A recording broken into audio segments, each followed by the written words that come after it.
Welcome back to Midnight Signal AI. Today is May 21st, 2026, and we're tracking a packed 24 hours in AI and the infrastructure around it.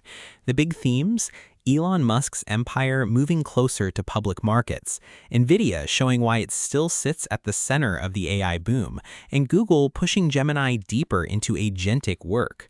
We'll also hit a few market read reactions that help explain where the money and the compute are flowing. It's a good reminder that AI news is no longer just about model launches.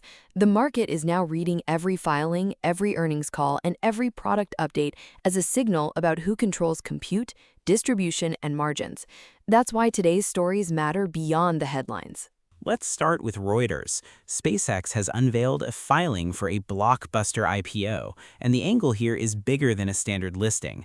This comes with Elon Musk's company now sitting at the intersection of rockets, Starlink, and the broader AI era, which makes the public market debut feel like a referendum on the whole Musk stack. And the AI angle is subtle but important. SpaceX itself isn't an AI lab, but it's part of the same capital and compute universe that powers AI companies. If investors treat Musk's businesses as one interconnected story, then SpaceX's valuation could influence how people think about everything from satellite connectivity to future AI infrastructure. Reuters also frames this as a potentially massive wealth event for Musk, while Seeking Alpha points to SpaceX being built around Musk, Starlink, and the AI age. That combination is what makes the filing so newsworthy. It's not just about one company going public. It's about a private empire testing how much of its future story the market is willing to buy. Exactly. Once a company goes public, the story changes from vision to disclosure.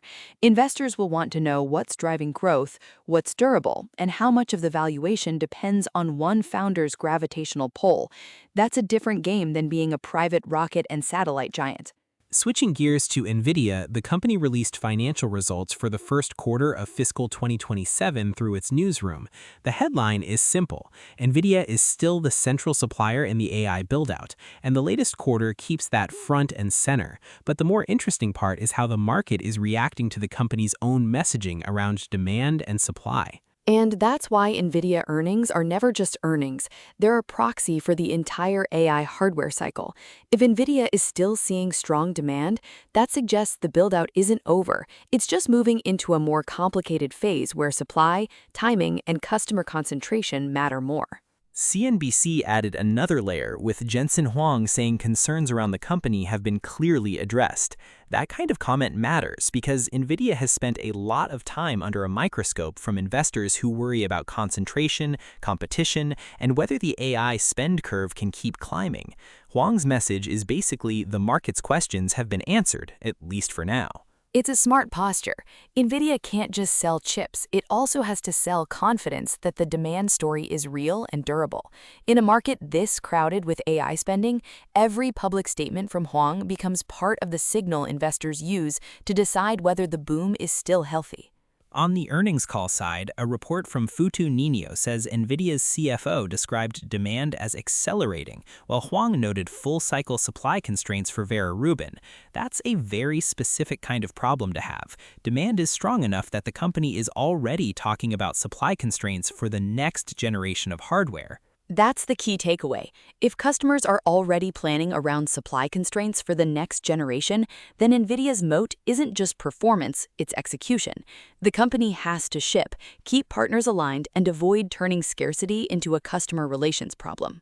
Now to Google, where CIO Dive reports that Google has unveiled Gemini 3.5 models focused on agentic work. That's an important shift in emphasis. Instead of pitching models purely as chat or content tools, Google is leaning into workflows where the model can help plan, act, and coordinate tasks more like an agent. That matters because agentic work is where the product conversation gets real for enterprises. If a model can actually help complete multi-step tasks, it's not just a better chatbot, it becomes part of the operating layer. But that also raises the bar on accuracy, permissions, and trust. And it's not happening in a vacuum. Google's move comes as the whole market is trying to define what the next generation of AI software should do. If Gemini 3.5 is aimed at agentic workflows, Google is signaling that it wants to compete on usefulness inside business systems, not just on benchmark bragging rights. Right, and the market will care less about the name on the model and more about whether it fits into actual business processes. That's where Google can win if it makes Gemini easy to deploy, govern, and trust. If not, it becomes another impressive demo in a crowded field. Let's close the loop on the Musk and Nvidia stories with a broader market read. Today's headlines show that AI is now inseparable from capital markets. SpaceX's IPO filing pulls the founder economy into public view, while Nvidia's results remind everyone that the AI boom still runs on physical supply chains and hard infrastructure. That's the right frame. We're past the point where AI can be treated like a separate tech category. It's now a financing story, a supply chain story, and a product story, all at once. And that means the winners will be the ones that can keep shipping, keep scaling, and keep convincing the market. That's it for today's briefing on Midnight Signal AI. We'll keep tracking the IPO, the chip cycle, and how Gemini 3.5 lands in the enterprise. If these stories tell us anything, it's that the AI race is now as much about infrastructure and execution as it is about model quality. Stay curious, stay informed. See you tomorrow.